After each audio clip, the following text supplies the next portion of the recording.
Welcome back to Inside City Hall. My first guest tonight testified at a city council hearing yesterday, speaking about a controversial plan to develop some of the housing authority's property. She says that the plan is in our city's best interests as we try to fund much needed repairs in the public housing complexes. Joining me now to talk more about this aspect of the NextGen NYCHA plan is Shola Olatoye, the chair and CEO of the city's housing authority. Welcome back to the program. Good to see you. Good to see you. Thank you, Errol. Yes, absolutely. You were at Holmes Tower yesterday. It was a city council hearing now. It was not a NYCHA meeting, right? Correct. Right. So you came to testify.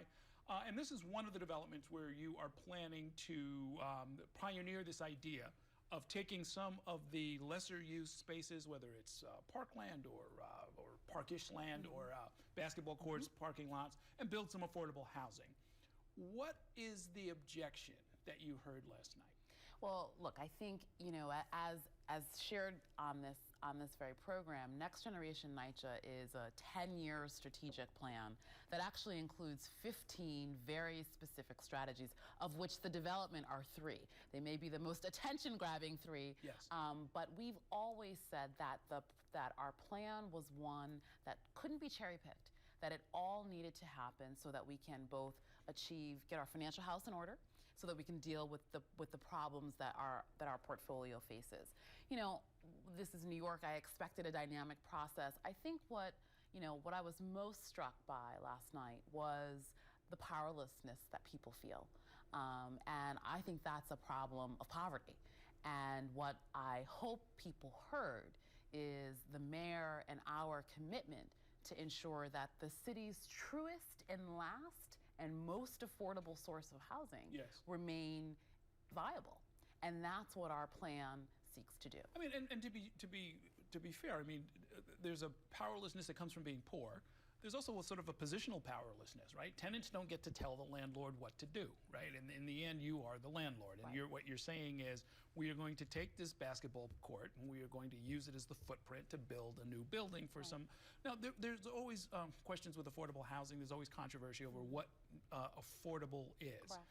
What are you, for homes in particular, and for the projects in development where there's private housing is going to be built, not private, but affordable housing is going to be built, what are the general income ranges? Yeah.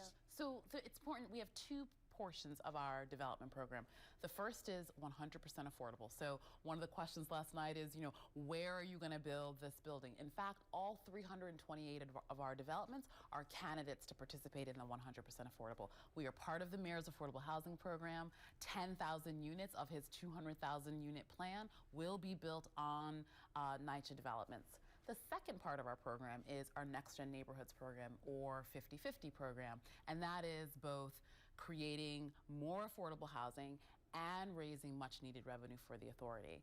And you know, this is, I think, a really interesting model that is going to be pioneered here in New York. I think your point about landlord-tenant relationship is important. There is engagement and there is information. And what we have really tried to do, really at the charge of the mayor, is to reset a series of relationships and be very clear when we are providing information, like, here's our financial reality, here are some of the solutions that are gonna help address that, and here's an opportunity for real engagement and back and forth. And I think it's really important for people to understand the difference. They may not like it, I get that, and I heard that, we heard that last night, but it would be all of our failures to sit by the wayside and let this city's most affordable housing resource fall into further disrepair because of inaction. And so when in the developments where the plan is to put something new in place, some of these 10,000 units or whatever number of units, where it's sort of 50-50. Right. What does that amount to? I mean, again, as far as hard numbers for affordability. So 50-50, 50% affordable, we've said at 60% area median income, which for New York City is about $46,000 for a family of 3. Okay. And the other 50% would be market.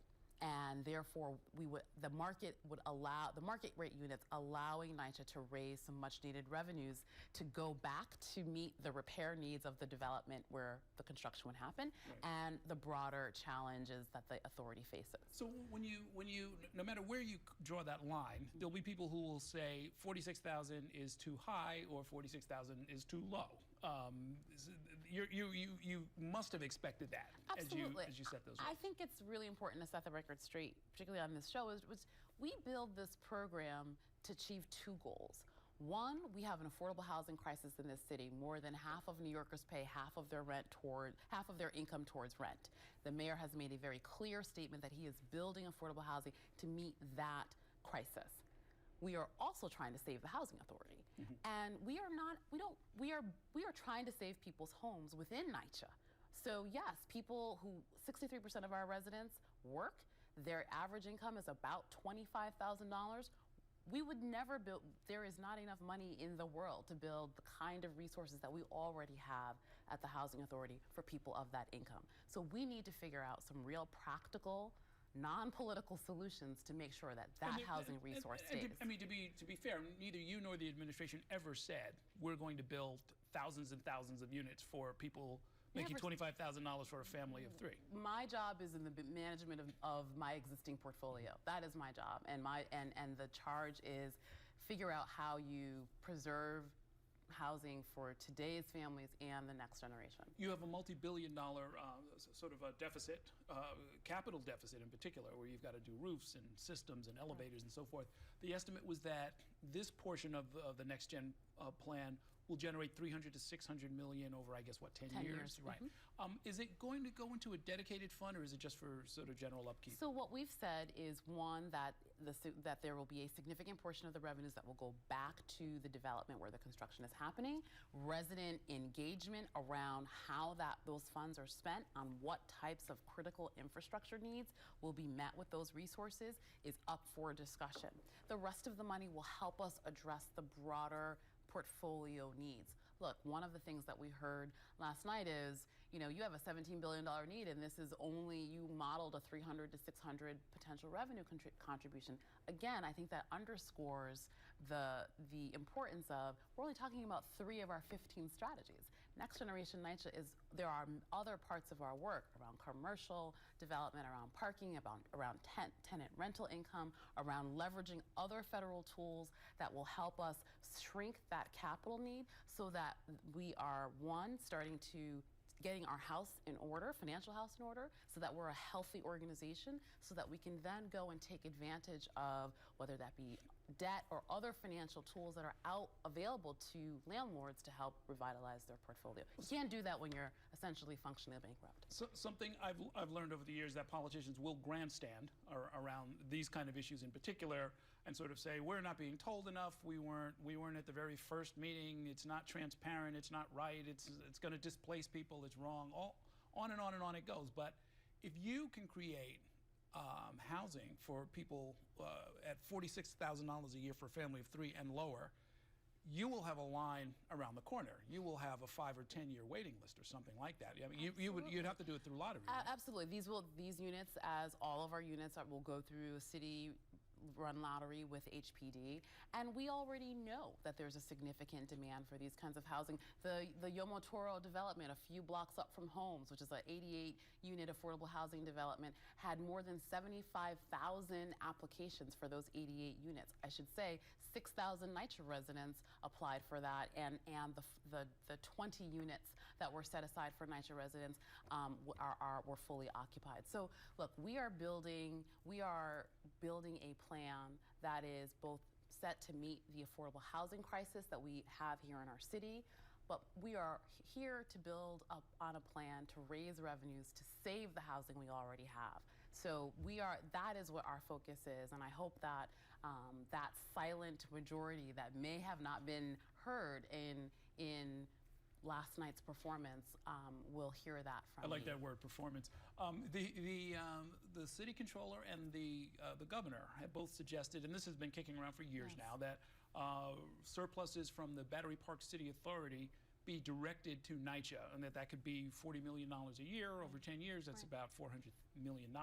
What do you think of that? Look, I think it's great that the governor is talking about public housing. I think he, more than most, actually knows the challenges that housing authorities are facing, particularly NYCHA.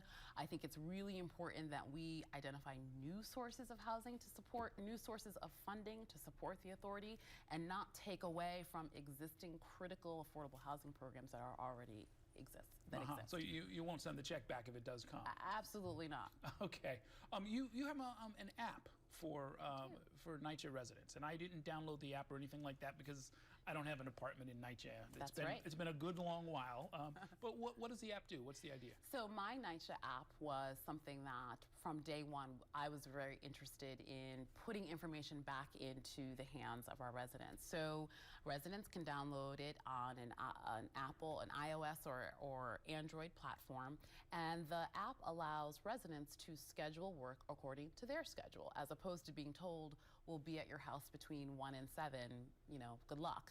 Right. So it's really sort of putting information in their hands. One, it also allows them to see if there are outages happening at their development, if there's information that we want to get out about what's happening at their development. I think it's another tool of us becoming a 21st century landlord. And that is something that we've had over 15,000 downloads and counting, and something that we've heard, we'll be translating it into Spanish this quarter. So it's been something that's been very well received by our residents. And will that work both ways? Will you have a sort of a team doing analytics to sort of figure out what's going on? Absolutely. With the users? I am sort of obsessed with data, and it's been a very interesting picture to see. We actually saw residents not calling in the call center and really using the app this past weekend during the winter storm. So, I think it's a really interesting frontier for us as to how we serve our customers better. Okay, because I hear the elevators might not work every day in every development, right? We have invested a ton of money in elevators and are working very closely on our response time. So folks should call in if that's an issue. Okay, good luck with that. Thank you so much for bringing us up to date on the NextGen plan.